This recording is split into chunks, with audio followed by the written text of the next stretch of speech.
আমাদের বাঙালি ভাইরা এখানে জব করে, এই রেমিটেন্স বাংলাদেশকে উন্নয়নের জন্য তারা শ্রম দিয়ে যাচ্ছে। কিন্তু তারা প্রবাসে থেকে দেশে যখন যায়, তারা রেমিটেন্স যোদ্ধা হিসাবে তাদের মূল্যায়ন খুবই কম হয়। কোনো সরকারই এর মূল্যায়ন দেয় না। এটা আমাদের একটা জাতির ব্যর্থতা আমি মনে করি। কারণ তারা রেমিটেন্স যোদ্ধা, তাদের প্রচুর ডলার বাংলাদেশে যায়, কিন্তু তাদের এই মূল্য নাই বাংলাদেশে। খুবই দুঃখজনক। আসসালামু ভাই, ভালো আছেন? এই হলো আমাদের বাংলাদেশি ভাইদের ফ্যাক্টরি। দেখেন,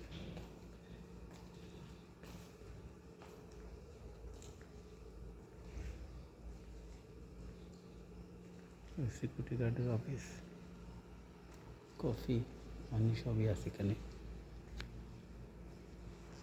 অনেক বড় কোম্পানি।